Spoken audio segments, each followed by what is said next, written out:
Muy buenos días, buenas tardes a todos. El tiempo del día que te corresponda según donde estés, en este tiempo-espacio. Bienvenido de nuevo, bienvenidos todos de nuevo a esta plataforma de luz y de sanación interior, un curso de milagros universal que ha sido creada por Jesús, que es dirigida por el Espíritu Santo y organizada gracias al amoroso servicio de hermanos y hermanas de diferentes países, quienes finalmente somos uno solo. De nuevo, mil gracias por estar, bienvenidos. Me encanta volvernos a ver, a los que puedo ver y a los que no, pues los puedo sentir. Muchas gracias por seguir, por continuar en este camino. El día de hoy en el equipo técnico estamos, ¿quién les habla? Perdón, hoy me voy a presentar yo primero, lo siento, Juki. Verónica Carvajal desde Medellín, Colombia. Estoy como anfitriona y también transmitiendo por YouTube. Así que muy buenos días, buenas tardes a nuestros hermanitos de YouTube también. Como anfitrión está Juki desde Argentina. No se quiere dejar ver. Por aquí está. Don Juki, buenos días. Muchas gracias por estar. Un abrazote. Y hoy nuestro compañerito, nuestro profesor del día de hoy, nuestro compañerito de camino, es Oscar Gómez, quien es un paisano, también es colombiano y está en el eje cafetero, en Armenia, creo. Oscar nos trae un tema del juicio final al final del juicio. Oscar, muy buenos días. Gracias por estar, por participar de estas enseñanzas. ¿Qué te me hiciste? Por aquí está. Muy buenos días, De nuevo, muchas gracias. Y Verónica ahora y Juki. Muchas la gracias a sesión todos es los toda hermanos. tuya. ¿Cómo? La sesión ahora es toda tuya. Ya no te Bueno, interrumpo más. muchas gracias. ¿Juki iba a decir algo? No sé. No, no. Ya. Bueno, entonces muchas gracias, Verónica. Muchas Que gracias, te Juki. amo profundamente, maestro, que me encanta verte, que soy muy dichoso de poder estar acá en la plataforma, siempre, bueno, siendo útil, hermano mío, los amo infinitamente a todos, gracias. Muchas gracias, hermano Juki. Así que muchas gracias y muchas gracias a todos los hermanos y hermanos de la plataforma UCM Universal que me han invitado a participar en esta sesión con un tema muy particular, que es el tema del juicio final. Vamos a tratar de hacer un ejercicio que trata de indagar las fuentes de las que bebe el curso o de lo que el curso utiliza para desarrollar toda su exposición argumental. Esto es, pues, todos los estudiantes de un curso de milagros sabemos que el curso nos dice que está escrito en un lenguaje cristiano. Y pues nos podemos preguntar si el curso va sobre el cristianismo y lo primero que tendríamos que decir es que no exactamente, que el curso va sobre la culpa, el perdón y la sanación de nuestra mente, pero que está escrito en un lenguaje cristiano. Y las fuentes de las que bebe es la Biblia, tanto el Antiguo Testamento, que sería el libro de la religión judía, como el Nuevo Testamento, que sería el del cristianismo. El curso no hace citas específicas, o sea, no es un libro que se pueda, digamos, interpretar como hacen las universidades, un libro estrictamente académico que saca su bibliografía, las citas, la señala en tal párrafo, en tal página, en tal sesión del libro que se refiere, en este caso, pues la Biblia, pero también bebe de otras fuentes, como la filosofía clásica griega, por ejemplo. Pero menciona los temas, algunos los pone entre comillas y son citas bíblicas, pero la mayoría de las veces las cita sin mencionarla. Esa es una característica del curso, pero también es una característica de la Biblia. O sea, no se hace en los libros, ni en el Antiguo Testamento, el segundo, o en el Antiguo Testamento, el Nuevo Testamento, que el libro posterior saque entre comillas lo que dijo el profeta anterior del libro anterior, sino que simplemente como le da continuidad a un tema. Y en ese sentido, el curso de milagros pues, sigue como esa misma tradición.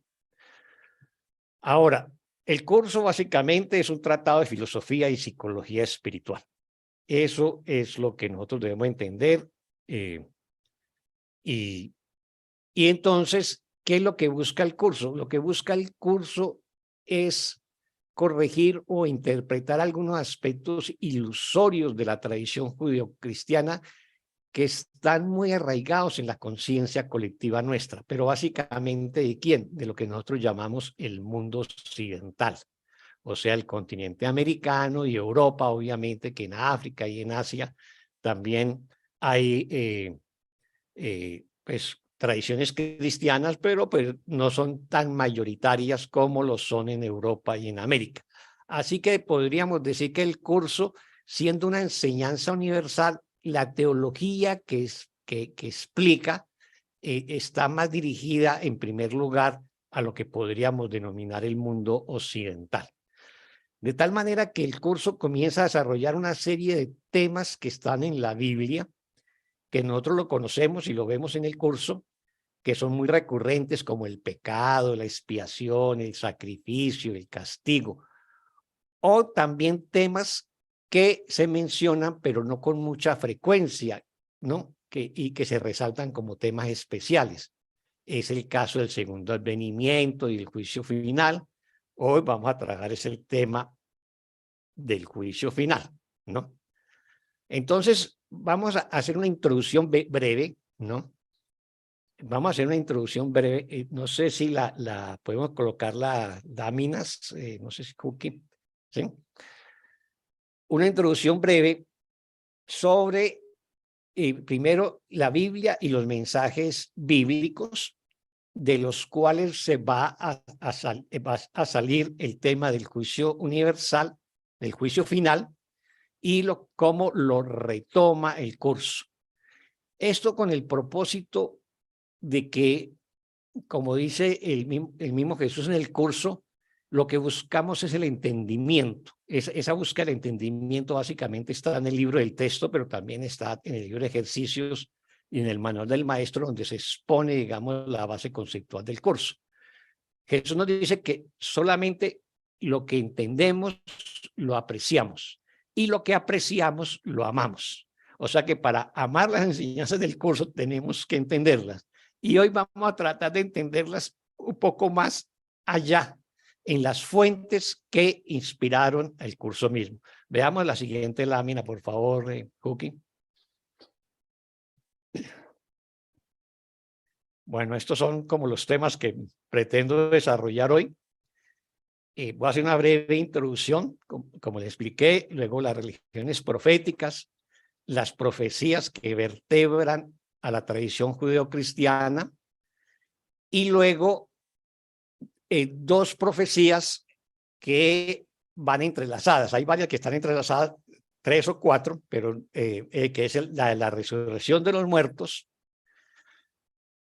el Mesías, el segundo advenimiento para el caso del cristianismo y el juicio final. Y luego, pues veremos el juicio final desde la perspectiva del curso. Sigamos con la siguiente lámina, por favor.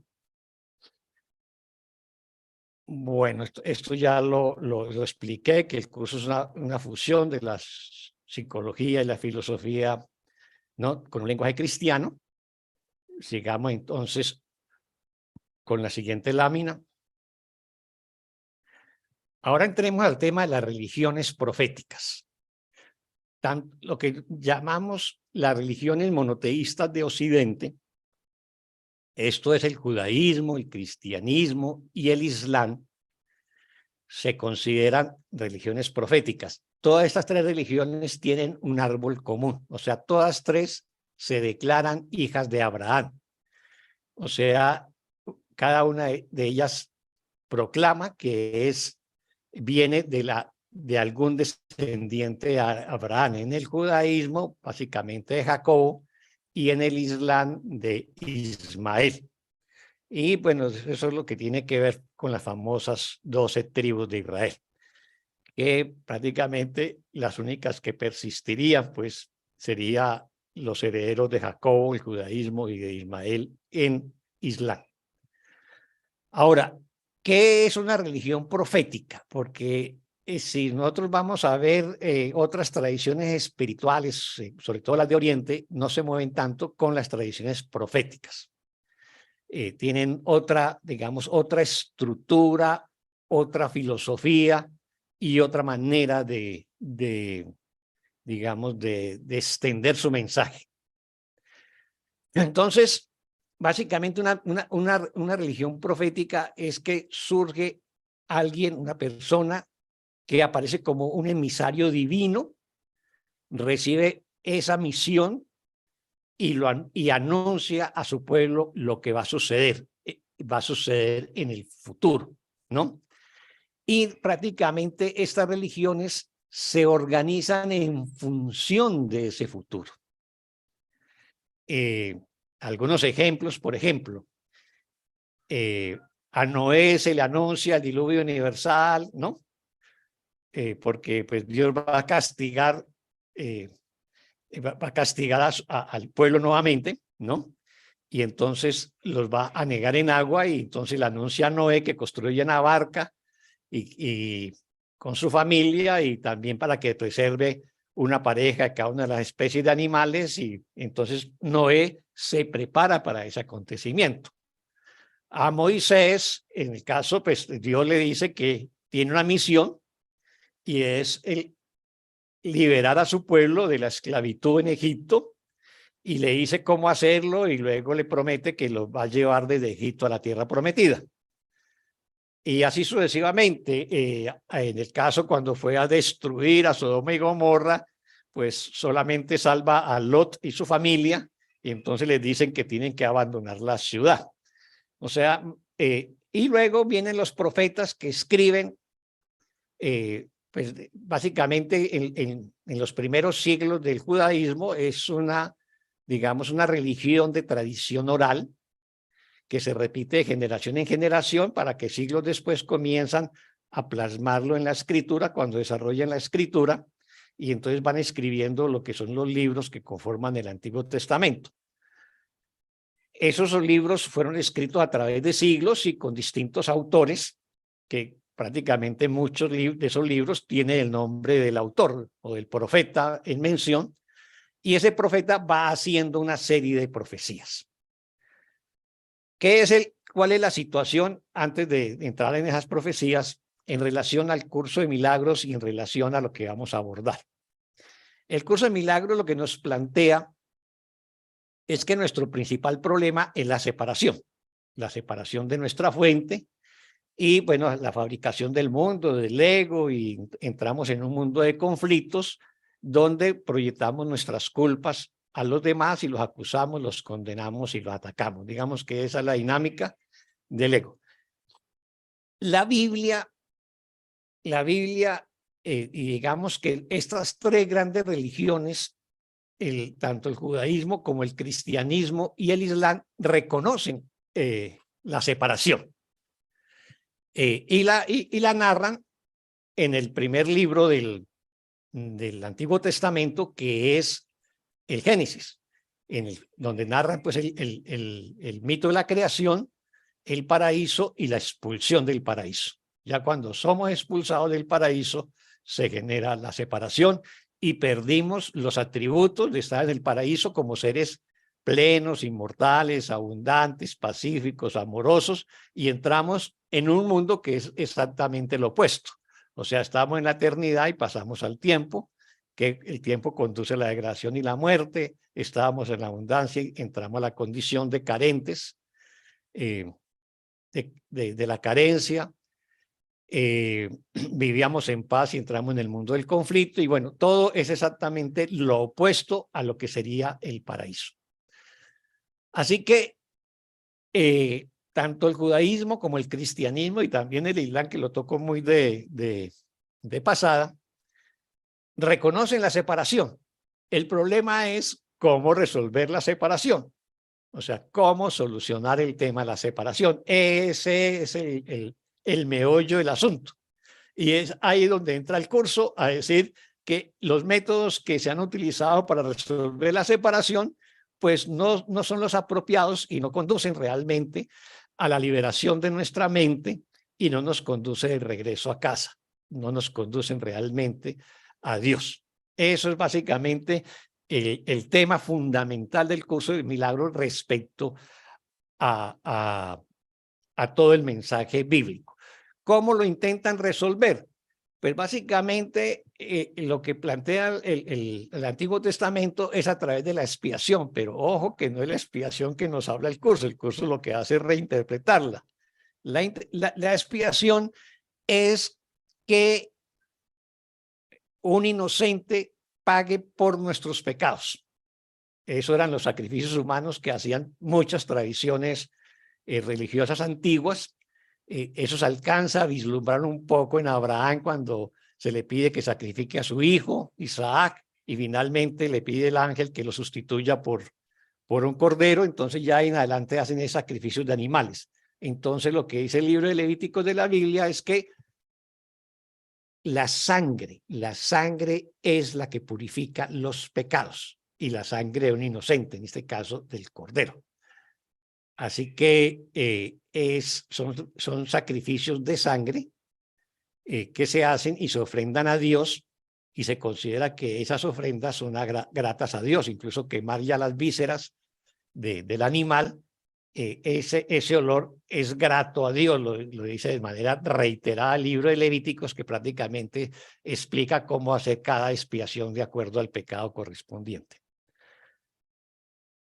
Eso es básicamente la solución y también el cristianismo se basa en eso, o sea, la ejecución de Jesús, del Jesús histórico hace 2000 años, que finalmente pues es perseguido por la jerarquía de la iglesia judía de la época y presiona para que el imperio romano lo ejecute, y el imperio lo ejecuta pues obviamente que no por blasfemia, sino que utiliza la figura de la sedición, entonces lo crucifican. Esa crucifixión es reinterpretada por el cristianismo como el sacrificio de un justo para salvarnos de los pecados, ¿no?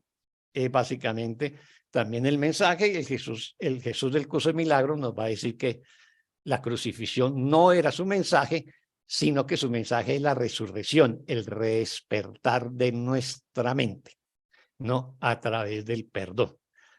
Así que vamos viendo cómo el curso va reinterpretando todo esto.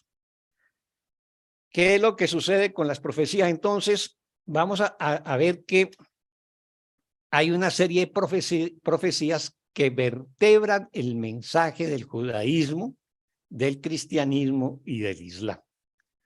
Esas tres religiones comparten, y para que podamos entender el juicio final, no me voy a detener en las profecías previas, pero sí las voy a mencionar brevemente. Y lo que dicen y aparece ya en el Antiguo Testamento en varios profetas, es la resurrección de los muertos físicamente, ¿no? Incluso hay un pasaje bíblico donde dice que Dios cogerá los huesos de cada cual y les volverá a colocar sus tendones y sus músculos y su piel y les volverá a insuflar vida. Eso aparece en Daniel, en Ezequiel, en Joel, ¿no? En varios profetas, pero esa resurrección tiene un propósito. Y por eso es tan importante en todas estas tradiciones el tema de la resurrección. Porque ese propósito es que los va a resucitar para un juicio, el juicio final. Eso quiere decir de que no es el único juicio de Dios, o sea, Dios en la tradición judía básicamente ha hecho muchos juicios, nos ha juzgado muchas veces, nos ha condenado muchas veces y nos ha castigado muchas veces. Les menciono 3 o 4, no es necesario mencionar muchas, pero la expulsión del paraíso fue un juicio, supuestamente pecamos contra Dios y nos expulsó del paraíso, que fue el castigo, y nos mandó a vivir este mundo de conflictos, de carencias, de enfermedad y muerte. También aparece otro juicio, otro castigo con el diluvio universal, ¿no? También aparece cuando destruye Sodoma y Gomorra, también aparece otro castigo cuando crea la multiplicidad de los idiomas con la Torre de Babel, entonces nos pone a hablar idiomas diferentes, y así sucesivamente se va narrando una serie de hechos míticos donde la figura del Dios del Antiguo Testamento básicamente es un Dios juzgador, ¿no? Es un Dios vengativo, es un Dios que desata su ira, así textualmente lo llaman, la ira de Dios, el día de la ira de Dios, lo mencionan de múltiples maneras a lo largo de los libros, tanto del Antiguo Testamento como tanto del Nuevo Testamento y el Corán. Entonces, el tema de la resurrección de los muertos tiene el sentido de que vamos al juicio final, y en el juicio final nosotros en ese juicio obviamente que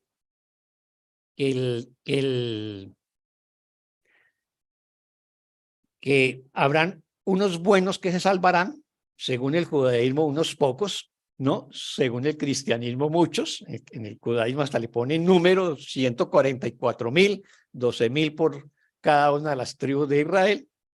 En el cristianismo, como el cristianismo se abre de ser la religión solamente de una raza y un pueblo, e intenta ser una religión universal, obviamente que no puede ofrecer esa misma posibilidad, sino que tiene que abrir la posibilidad de la salvación para todos. Entonces la abre, pero obviamente que se juzgará y se condenará a los malos al fuego eterno y a los buenos al paraíso, a la vida eterna.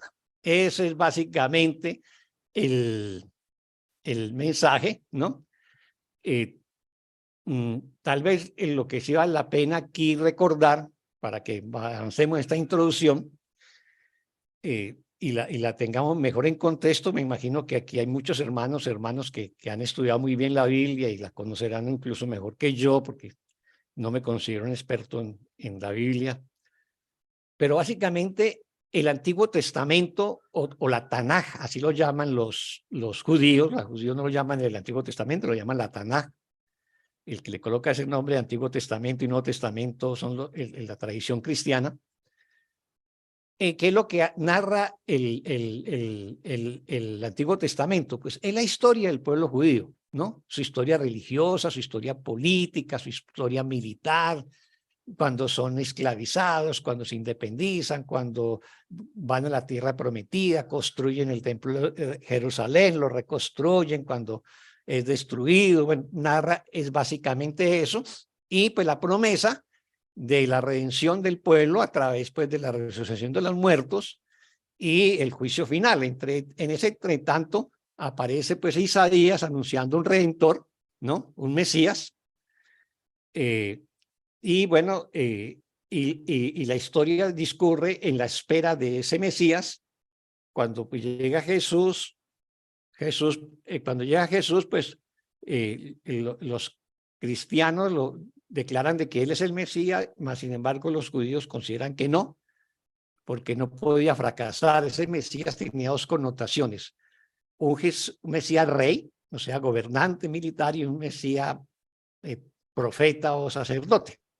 En la parte, digamos, de rey militar, pues obviamente que la idea era, para la época del Jesús histórico, era liberar al pueblo judío del yugo del Imperio Romano, ¿no? En ese sentido, pues consideran que fracasó. Y el otro, pues ya era el tema profético, que es donde el cristianismo argumenta, digamos, la condición de Mesías de Jesús. El Nuevo Testamento narra no la historia de un pueblo en sí misma, sino que narra la historia de un solo personaje, que es Jesús de Nazaret. Y todo gira en torno a la vida, obra y, digamos, a los efectos posteriores a su muerte, que es la resurrección. El curso de milagros no narra historias, no es un libro que esté narrando historias a la manera de la Biblia, sino que lo que hace es reinterpretar esas historias pues desde el amor, desde la paz y el perdón. Quiero también aclarar antes de seguir que estamos abordando estos temas bíblicos no para generar un debate teológico con quienes adhieren a estas religiones. No se trata de pelear con ellos, es decir que tienen razón, no tienen razón. Y la idea mía es hacerlo con el más profundo respeto, sacando, digamos, los temas que se plantean en la Biblia.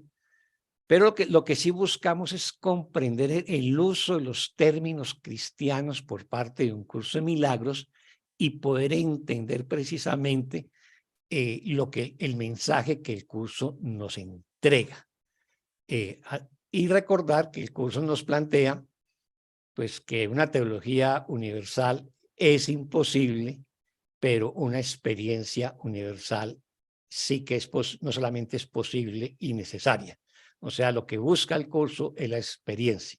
Aquí lo que estamos tratando es de entender digamos, el lenguaje del curso, de su mensaje, y es para eso que hacemos digamos, este contexto histórico y teológico, para la idea con un propósito mayor que es pasar de una teología del miedo a una teología del amor, ¿no? Bueno, entonces, ¿qué es lo que sucede? Entonces voy a hablar brevemente de esa resurrección de los muertos para que entendamos el juicio final.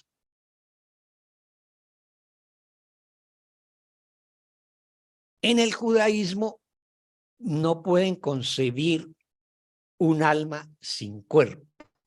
Eso es muy importante, entender esos contextos históricos y culturales. Es una especie de cuerpo-alma totalmente integrado. O sea, el cuerpo también tiene un origen divino. Recordemos que en el Génesis dice que Dios creó el cuerpo de Adán y luego el de Eva. Así que no existe en el judaísmo esa separación en el sentido platónico de un cuerpo y un alma que puede deambular por el mundo de las ideas sin un cuerpo. Eso no existe en el judaísmo clásico. Eso es muy importante porque eso está, digamos, en el centro de la teología, de la teología judía. Así que la resurrección para ellos es la reunificación del cuerpo con el alma. O sea, la separación es que una separación del cuerpo y el alma, y la resurrección es esa reunificación.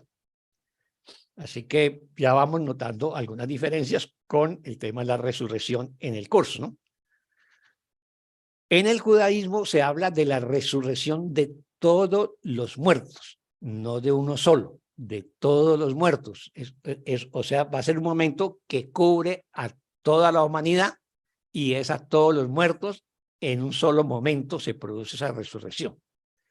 En el cristianismo parten de esa premisa judaica, que es la resurrección de todos los muertos, pero con un añadido: la resurrección de un solo muerto. En este caso, Jesús de Nazaret, que es presentado como la primicia que habrá de la resurrección de todos los muertos. Prácticamente, si ustedes miran ya el Nuevo Testamento y sobre todo en las cartas de Pablo de Tarso, que es quien cimenta en lo que conocemos como el cristianismo y el Nuevo Testamento. Los textos más antiguos del Nuevo Testamento son las cartas de Pablo de Tarso, que se escriben en los años 50. Recordemos que Jesús es crucificado en los años 30, o sea, unos 20 años después. Lo que había era toda una tradición oral, y los primeros escritos son los de Pablo de Tarso, y ya los libros de los evangelios comienzan a ser escritos a partir del año 60, por ahí hasta el 120. O sea, los 4 evangelistas hasta terminar en el libro del Apocalipsis. Y si uno mira las cartas de Pablo, siempre él reitera y reitera el tema: Jesús el que resucitó, Jesús el que resucitó, Jesús el resucitado, ¿no? Y es el tema que él comienza a promover y es lo central en la enseñanza de Pablo, y obviamente que él es la primicia de esa resurrección, ¿no? Incluso por aquí hay una cita que va a leer de Pablo en la primera de Corintios 15, 3, 8, que Cristo murió por nuestros pecados, o sea, él no fue ejecutado por el Imperio Romano, sino sacrificado, ¿no? Conforme a las Escrituras, y que fue sepultado y resucitó al tercer día conforme a las Escrituras, o sea, conforme a las profecías, ¿no? Y que apareció a Cefás y después a los 12 y después apareció a más de 500 hermanos a la vez, de los cuales muchos viven aún y otros ya duermen. Después apareció a Jacobo, después a todos los apóstoles y al último de todos, como un abortivo, se me apareció a mí, ¿no? Eso es lo que dice. Si ustedes ponen detalle ese pasaje de Pablo, se dan cuenta que no menciona ni a María Magdalena ni a María, la madre de Jesús, que eran las únicas autorizadas para ungir al muerto. Sobre todo cuando un muerto es ejecutado por el Imperio Romano, no se le permite que nadie más haga los oficios, digamos, funerarios, sino su propia familia. Pablo los hace a un lado.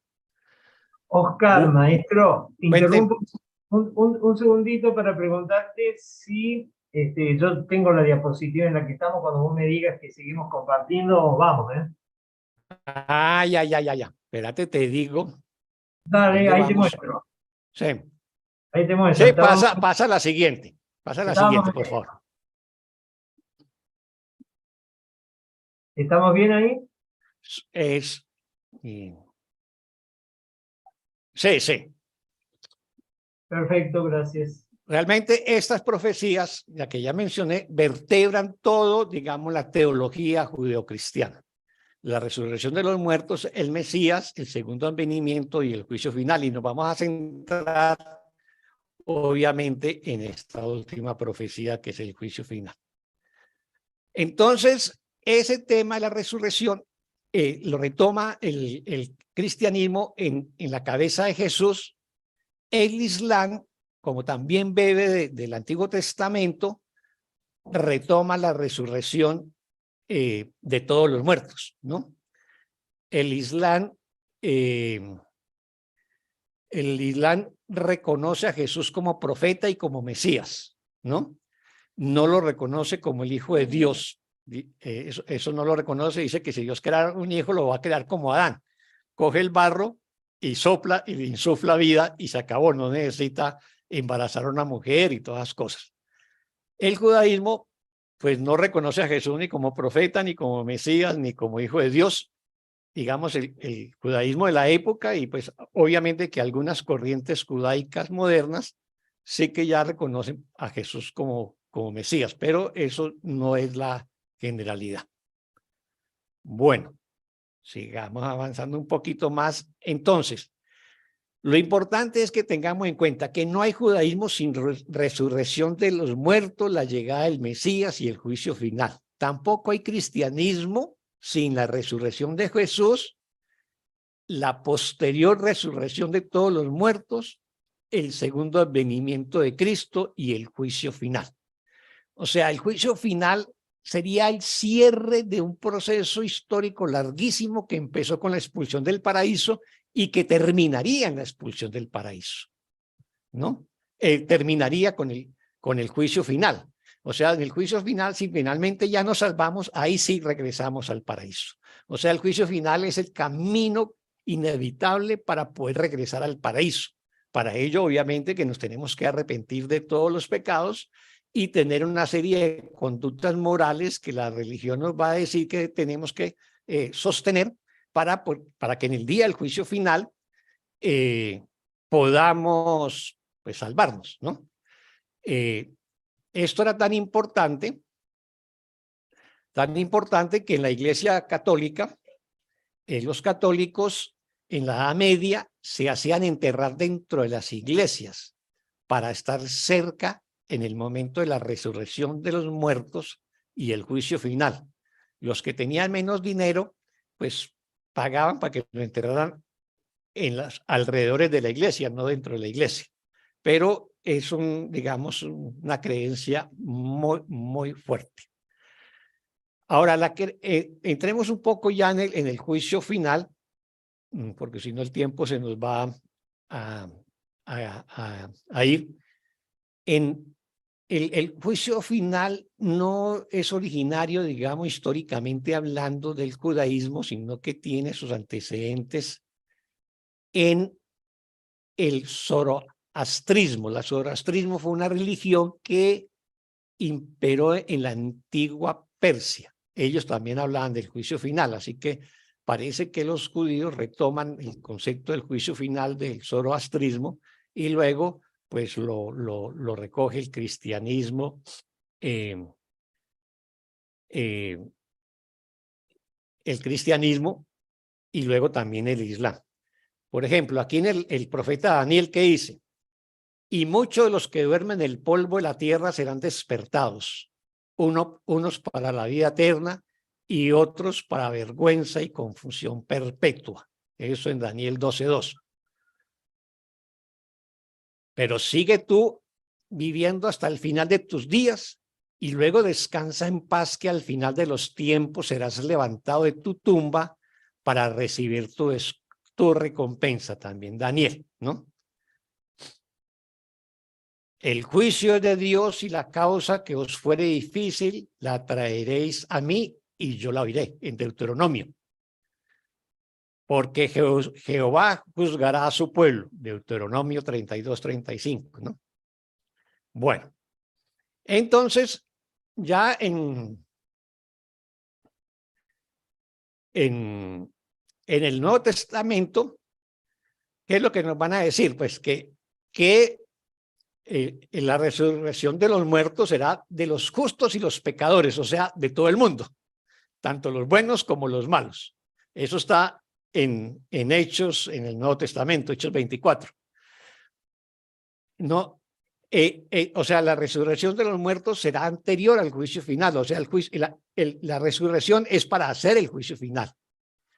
Y luego dice, esta será, entre comillas, la hora en que todos los que estén en los sepulcros oirán su voz, y los que hayan hecho el bien resucitarán para la vida, y los que hayan hecho el mal resucitarán para la condenación. Esto es Juan 5:28.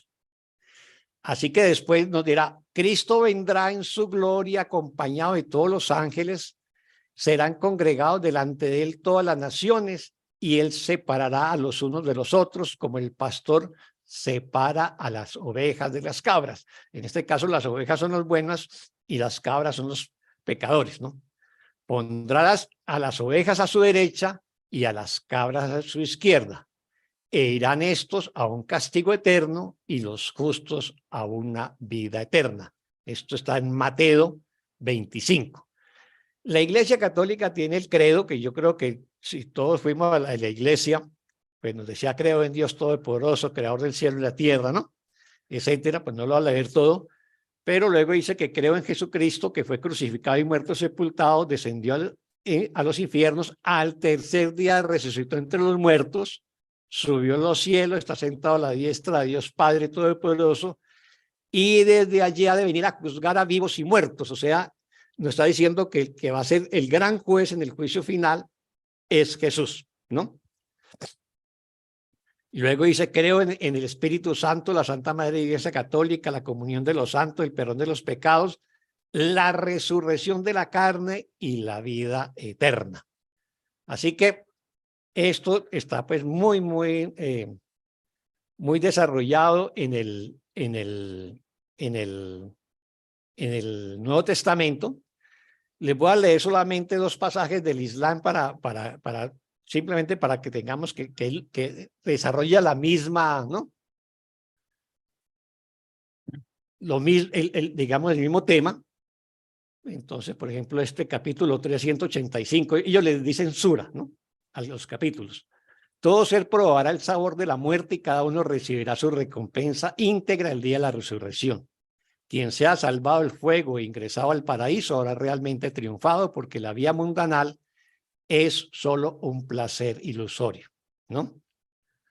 Y entonces, pues ahí también la pregunta que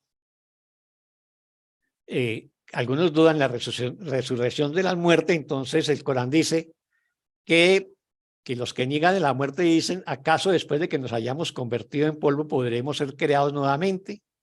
Ellos no creen que vayan a comparecer ante su Señor, capítulo 32, ¿no? Y luego le dice que Dios, así como nos creó, nos puede volver a crear nuevamente, o sea, después de muertos nos puede resucitar, ¿no?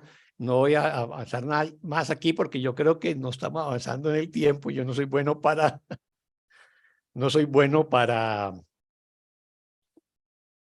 para resumir.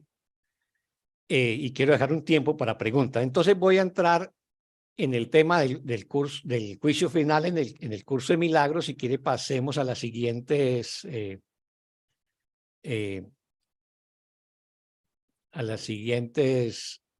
láminas, por favor. Bueno,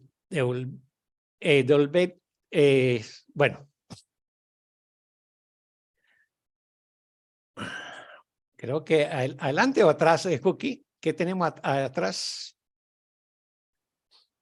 Bueno, bueno, esta es una frase importante que está en el tema, no, dejémoslo ahí un momentico, que está Claro, maestro, perdón, la anterior es el juicio final. Bueno, entonces, esta es una, bueno, la anterior voy a referirme, porque finalmente, ¿qué es el juicio final para todos los judíos, cristianos y musulmanes con sus pequeñas diferencias? Es el final de la humanidad, o el fin de los tiempos, o el fin del mundo, ¿no? Eso es el juicio final. Y luego pues viene el juzgador. Ya el juzgador en el Antiguo Testamento sería Dios, pero en el libro del Apocalipsis del Nuevo Testamento, pues, y si recordamos el credo de la Iglesia Católica, ese gran juzgador va a ser Jesús, ¿no? Bueno, así que ya cuando entramos con la siguiente lámina, por favor, Cookie. Entonces, ya que nos dice Jesús en el tema especial número 10, nos va a decir, tú que creías que el juicio final de Dios condenaría al mundo al infierno junto contigo, acepta esta santa verdad. El juicio de Dios es el don de la corrección que Él te concedió a todos tus errores. Dicha corrección, pongámosle cuidado que es con mayúscula, te libera de ellos y de todos los efectos que parecían tener. O sea, esto ya es otro concepto de juicio final. O sea, esa corrección con mayúscula es la expiación del curso, que es corregir la creencia en la separación, corregir la creencia en el pecado, corregir la creencia en la realidad de este mundo y restablecer la verdad del amor. Eso es básicamente lo que nos está diciendo acá. Avancemos a la siguiente lámina, por favor.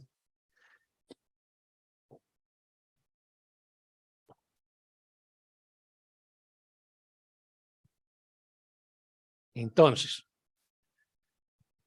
ya qué tema va a abordar el curso finalmente frente al juicio final. Yo recogí estos como los temas principales. La mayoría de ellos están en ese tema especial número 10, pero también está a lo largo del libro, que es la negación del castigo, el triunfo de la verdad, que es el triunfo del amor, del perdón, ¿no?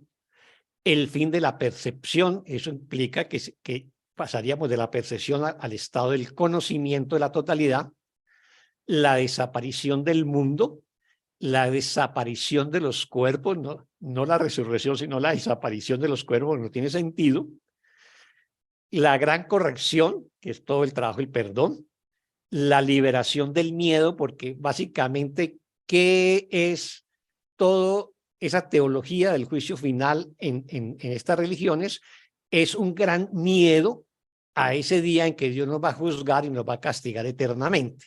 Entonces, ya para el curso, reinterpreta el juicio final como otra cosa distinta que nos va a permitir librarnos del miedo, eso lo hacemos a través del perdón.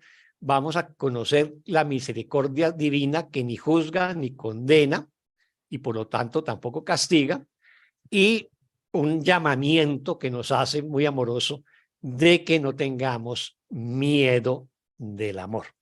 Así que brevemente esos temas están en el capítulo 2 del texto, sesión 734, que nos dice: el castigo es un concepto completamente opuesto a la mentalidad recta, que es la que logramos a través del perdón, y el objetivo del juicio final es restituirte a tu mentalidad recta, ¿no?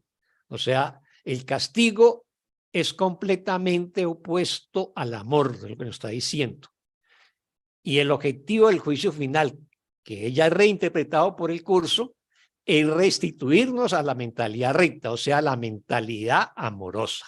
Y por eso nos está diciendo, no le tengamos miedo pues a ningún juicio final, a ningún castigo de Dios. Luego nos dice, cuando todo lo que retengas en la memoria sea digno de amor, no habrá ninguna razón para que sigas teniendo miedo, ¿no? ¿Cuál es el miedo nuestro? El miedo al castigo. Y el peor castigo que nosotros creemos es el miedo a la muerte, ¿no? Luego nos va a decir que el segundo advenimiento de Cristo le confiere al Hijo de Dios este don. Tengamos en cuenta que en el Nuevo Testamento el segundo advenimiento de Cristo viene es a juzgarnos en el juicio final. Aquí el curso nos va a plantear una cosa distinta. El segundo advenimiento de Cristo le confiere al Hijo de Dios este don: poder oír la voz que habla por Dios, proclamar que lo falso es falso y que lo que es verdad nunca ha cambiado. O sea, que somos los perfectos hijos de Dios, que somos hijos del amor y que seguimos siendo amor. Eso es lo que nos está diciendo. Y luego nos va a decir, y este es el juicio mediante el cual a la percepción le llega a su fin. Eso está en el primer párrafo del tema especial 10 sobre el juicio final.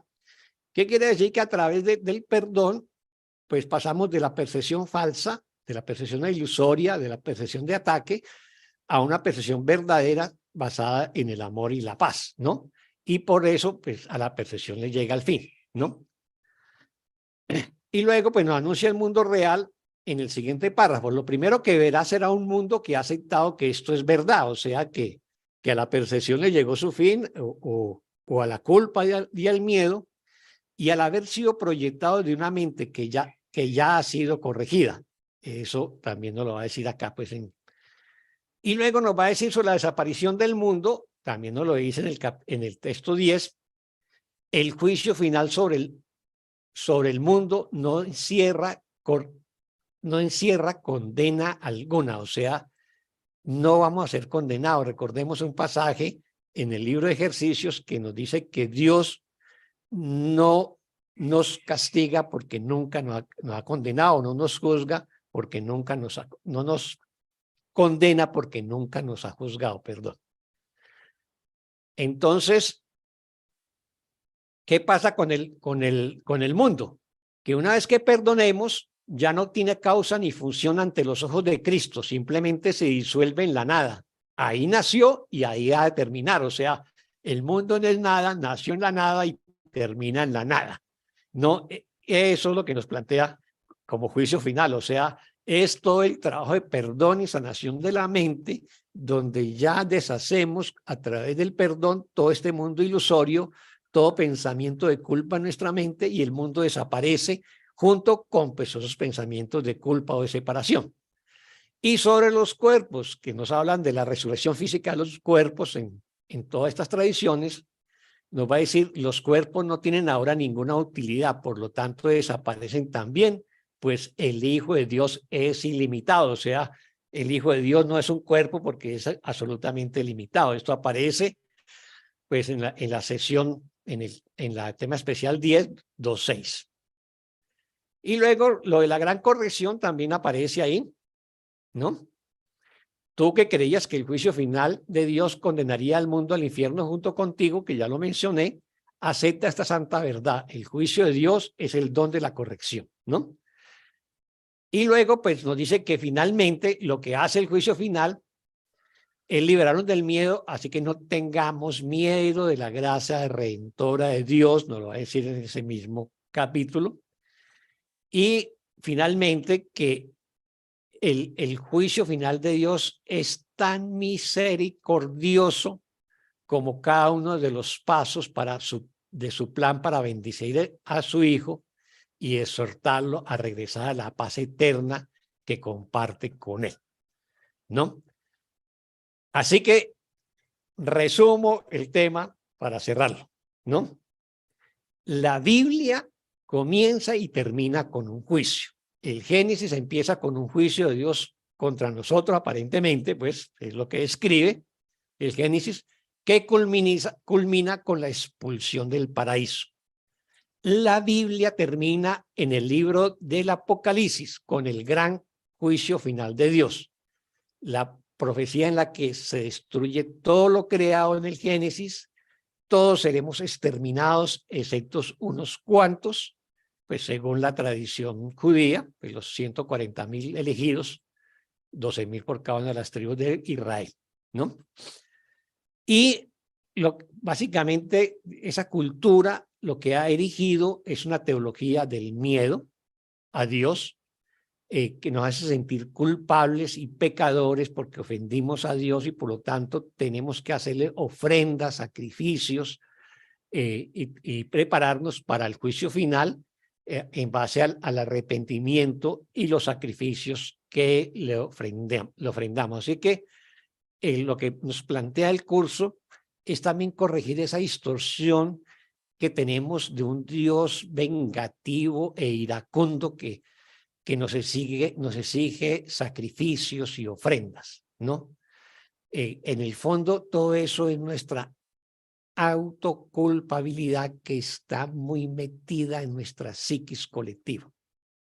Por eso en el capítulo 2, el curso nos dice, el juicio final, capítulo 2 del texto, ¿no?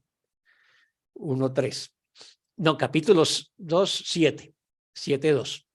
El juicio final es una de las ideas más atemorizantes de tu sistema de pensamiento. No se debe a que no entiendes lo que, eso se debe a que no entiendes lo que es. Juzgar no es un atributo de Dios. Ojo, juzgar no es un atributo de Dios. Eso aparece en capítulo 2, séptimo, 2, 1, 3. Así que todo el ejercicio que hace el curso es llevarnos de la teología del miedo a una teología del amor, ¿no? La resurrección de los muertos, física de los muertos, pues prácticamente eso es como música para los oídos de los egos que siempre buscan la inmortalidad de los cuerpos, ¿no? Pero pues eso no, desde el curso nosotros no le reconocemos pues ningún valor ni ninguna realidad al cuerpo.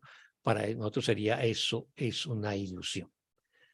Así que pasemos a la última lámina esta.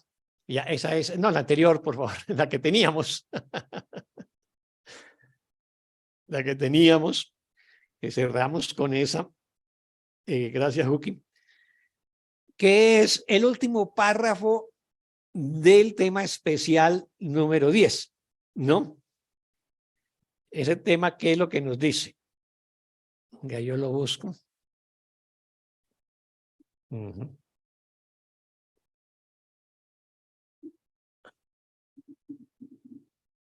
¿Y qué es lo que nos dice ese tema? Este es el juicio final de Dios. Tú sigues siendo mi santo hijo, por siempre inocente, por siempre amoroso y por siempre amado. Tan ilimitado como tu creador, absolutamente inmutable y por siempre inmaculado. Despierta pues y regresa a mí.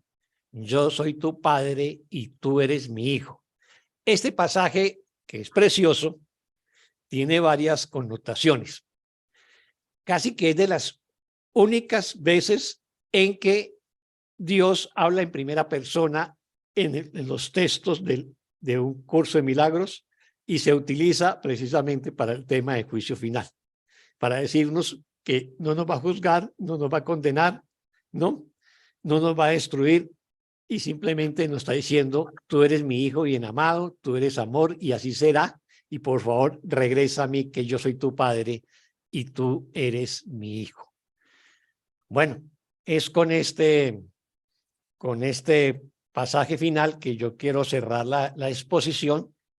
Quiero dejar ahí unos minutos si hay preguntas por parte de los hermanos o las hermanas que están participando, y pues tratar de aclararlas en la medida que me sea posible. Así que muchas gracias a todos y a todas y muchas bendiciones.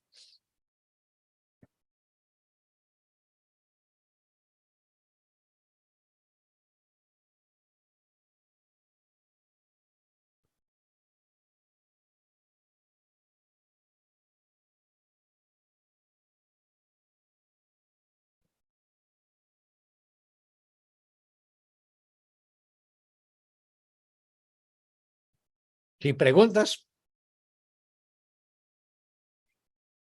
sin comentarios, tampoco.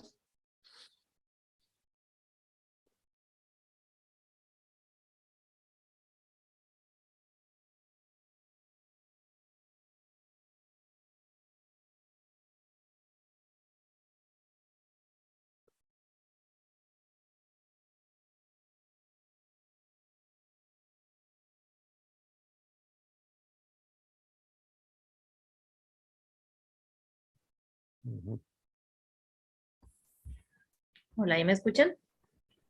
Sí, te escuchamos, Verónica. Ok. Por aquí Elida tiene la manito levantada, así que Elida, te voy a dar acceso. Ya puedes hablar. Activa tu micrófono. Hola, Oscar. Hola a todos. Hola, Elida. No, me venía esto de pensar que, salvo el curso de milagros, como tú dices, como tratado de filosofía y psicología espiritual más avanzado del planeta, como dice Ken Wapnick, todas las religiones condenan al Hijo de Dios de alguna manera. Entonces, vamos, para que el juicio final es una condena. ¿Es así? El juicio final es una condena en la mayoría de las religiones, ¿no? ¿Nos Incluido condenan a qué? ¿Nos condenan a qué? Básicamente en las religiones. ¿A qué condenan al Hijo de Dios? ¿A ser un pecador eterno? ¿A qué? en el caso del juicio final, al fuego eterno, ¿no? Ah. Al fuego eterno. Si uno lee, por ejemplo, el Apocalipsis, que es el último libro de la Biblia, viene un proceso de resurrección de los muertos, y el castigo son las tribulaciones, el dolor, el sufrimiento, y un sufrimiento tal que la gente quiere es morir ya, pero no le permiten porque tiene que pagar sus pecados, sus culpas con los tormentos. Realmente, si uno lee el Apocalipsis, se estremece frente a, digamos, a ese tipo de castigos y tormentos que serán sometidos, ¿no? Es asombroso que el ser humano todavía creamos en esto, ¿no? Y que estamos reconociéndonos religiosos cuando la religión nos lleva a ese triste final, digamos. Pero bueno, celebro ser estudiante de un curso de milagros. Yo también. Vaya si lo celebro. Pero ¿no? yo lo que sí quiero de pronto disculparme porque de pronto fui muy descarnado mostrando esos pasajes bíblicos, y lo que quiero rescatar para todos los estudiantes es la delicadeza de Jesús reinterpretando esos pasajes bíblicos. No, están ausentes de juicios, están ausentes de condenas, no busca generar polémicas, simplemente hace una reinterpretación y deja el tema atrás. Pero obviamente que ese tema está en el inconsciente colectivo de todos nosotros los que vivimos en este lado del mundo, porque así no seamos practicantes del judaísmo o del cristianismo, sí que somos cristianos culturales, O sea, todos hemos escuchado de Adán y Eva, de Moisés, de Jesús, del diluvio universal, de Sodoma y Gomorra, la Torre de Babel, bueno, de todas las cosas que nos habla la Biblia, y eso está en los arquetipos culturales nuestros. Así que así no seamos practicantes de alguna religión, y pueden haber muchos estudiantes del curso que lo son, y eso está muy bien. Sí que esos temas de la culpa, del pecado, del miedo, está muy en lo profundo de nuestra mente. Y eso es lo que busca el curso Sanar y Perdonar a través del perdón. Y es lo que enseña el curso. Así que es posible que yo, por ahorrarme tiempo, y tal vez porque también soy como un poquito muy cortante, pude lastimar alguna, digamos, alguna creencia religiosa de alguien, así que le pido mis disculpas, pero no es la intención entrar a controvertir, ¿no? O a juzgar o a condenar estas religiones, sino que son parte de la historia cultural de la humanidad. Y es nuestra herencia cultural y hay que tratarla, digamos, con respeto, como nos lo enseña el curso, ¿no? Reinterpretarla desde el amor y desde el perdón. Pero Jesús nos enseña que no tenemos el poder de lastimar a nadie, así que te libero, Oscar. Gracias, Elida. No, y me preguntaba también si las religiones orientales, como el hinduismo, bueno, que no es exactamente una religión, pero contiene muchas, también se habría un paralelismo con esto del karma, por ejemplo, con este tema de, ¿sería algo parecido al juicio final o tiene algún punto de contacto? Esto de que venimos también a aprender de alguna manera, pero también no sé si la palabra es pagar, pero aprender cosas que no hemos hecho bien en alguna vida anterior. No sé, pregunto, y no estoy. ¿Qué dice así con la cabeza? A ver, las religiones orientales. Sí. Las religiones orientales también trabajan el tema de la separación y el tema de la culpa y el sacrificio, pero tuvieron otra evolución. También hacían sacrificios humanos en sus primeros tiempos, y fue el primer avatar del hinduismo, que fue el señor Ram, el que prohibió los sacrificios humanos y estableció el sacrificio del fuego, que lo que llaman ellos es el fuego sagrado, Javan, Anihotra. Bueno, el nombre, varía el nombre, pero finalmente es lo mismo, y se eleva un sacrificio simbólico al fuego, donde se deposita en el fuego sagrado lo que de ti no eres, o sea, tus culpas, tus miedos, tus cosas, como un acto de purificación, pero finalmente es un ritual de sacrificio. Ahora, con el karma y las reencarnaciones, con el karma y las reencarnaciones está que, en cierta manera, es un juicio que se hace en la mente que no logró liberarse a sí misma durante la encarnación. Entonces, esa mente regresa para seguir haciendo el trabajo de sanación, y estará en la rueda de la vida, o la rueda de las reencarnaciones, que llaman el samsara, hasta que logre liberarse completamente de la rueda de las reencarnaciones, o sea, cuando logre la iluminación. Entonces, en ese sentido, digamos que la muerte y la reencarnación sería como un juicio de esa mente que todavía no ha completado su trabajo. Yo no me detuve en el tema de la resurrección. Es posible que en algún momento me vuelvan a invitar aquí en la plataforma y hablaríamos más detalles del tema de la resurrección. La resurrección en el judeocristianismo y en Islam niegan la reencarnación. ¿Por qué niegan la reencarnación? Pues porque no se puede resucitar a todos los cuerpos que tú hayas podido tener a lo largo de tus reencarnaciones. Se resucita el mismo cuerpo que tuviste hace 3.000 años o 4.000 años, ¿no? Y la misma alma que habitó a ese cuerpo, ¿no? Pero no no sería lógico, digamos, dentro de la lógica teológica, que si Dios te dio un solo cuerpo y has muerto, pues tu alma regrese a ese cuerpo. Por eso estas tradiciones, pues, niegan la reencarnación.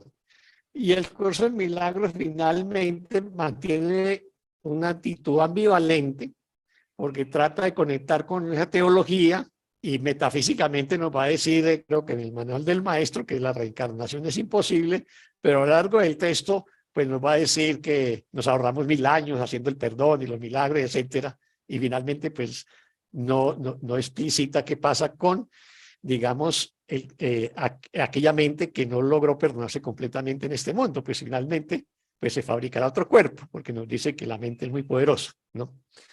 Pero ese es otro tema a desarrollar, el tema de la resurrección.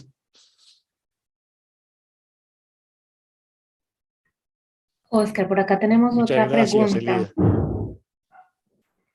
Y es que, ¿cómo explica el purgatorio el curso de milagros? Pues realmente el curso no desarrolla mucho el tema del purgatorio, el infierno como tal, porque son figuras propias digamos, de la tradición católica. El que habla realmente del purgatorio y la tradición católica, y ya lo excluyeron. O sea, ya la Iglesia Católica dijo que no había purgatorio. Básicamente, en la tradición católica, ¿qué es el purgatorio? Es un alma que queda después de su muerte en un estado intermedio donde está en un proceso como de purgatorio, de sanación, de purificación de sus pecados. Entonces realmente está sufriendo, esperando hasta el juicio final, y ahí le deciden su situación. Pero ya la Iglesia Católica lo excluyó. El curso podemos trabajarlo por analogía, porque el curso tampoco pues cree en la figura del infierno como un lugar, que es lo que también nos vendía la Iglesia Católica y el cristianismo. Recuerde que iban al lugar del lugar de los muertos y lo llaman el Seol, ¿no? Y la Iglesia Católica habla del infierno, que creo que hay un volcán, que es el fuego eterno, que es una frase latina que es infernus, que tiene que ver con un volcán que hay cerca a Roma, ¿no? Y entonces estaba vivo y todo, para la figura del infierno. Entonces, el infierno es un lugar. Para el curso de milagros, el infierno es nuestra experiencia en este mundo. Los miedos, las ansiedades, las carencias, los conflictos, las guerras, bueno, todos nuestros tipos de sufrimientos. Entonces va a decir que el infierno es este mundo, pero no lo está diciendo metafóricamente. No es que el infierno en sí mismo sea un lugar como nos lo plantea, digamos, la tradición religiosa. Así que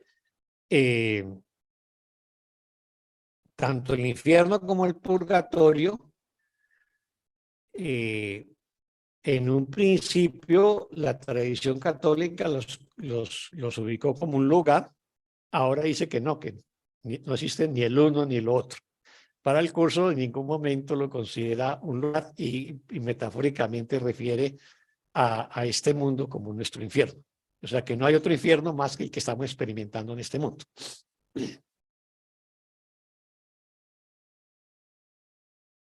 Y muchas gracias. ¿Alguien más? Por ahora no, Oscar, por ahora no hay más preguntas, ni en YouTube, ni por acá por Zoom. Bueno. Así que muchas gracias entonces a todos los hermanos y hermanas. Espero haber contribuido a dar claridad sobre las fuentes en las que ve el curso de milagros, sobre todo en el tema del juicio final, y también de pronto despertar la idea de indagar y estudiar en más profundidad el tema, si les apetece. Y bueno, que continuemos estudiando, porque el curso pues en sí mismo es un texto de tal profundidad que nos exige estudiarlo y profundizarlo, y bueno, ese era el propósito de explorar el tema del juicio final desde las fuentes que el curso utiliza para exponer su propia, digamos, su propia teoría sobre el juicio final, su propia reinterpretación, más bien dicho. Oscar, muchísimas gracias por tu presencia el día de hoy, por tu enseñanza. Yo me uno a todas los deseos de buena suerte y a las gratitudes desde YouTube y por acá por Zoom. Muchas, muchas gracias. Son siempre muy, muy interesantes tus sesiones. Ya sabes que esta es tu casa, que por acá te esperamos. Y los invito entonces a que se queden un momentito más integrando toda esta sesión a través de una meditación activa, a través de la música. A los hermanitos de YouTube les agradezco muchísimo por haberse unido de nuevo a este canal de Un Curso de Milagros Universal y los esperamos entonces en la noche, la sesión de las 7 de la noche.